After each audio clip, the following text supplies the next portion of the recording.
In this video, I will be demonstrating how to crochet a US double treble crochet.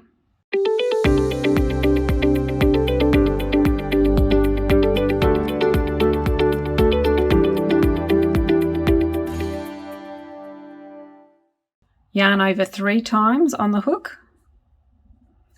Place the hook into the stitch, yarn over and pull up a loop. Yarn over, pull through 2 loops on the hook. Yarn over, pull through 2 loops on the hook, yarn over, pull through 2, yarn over, pull through 2. Here it is again. Yarn over 3 times on the hook. Place the hook into the stitch, yarn over and pull up a loop.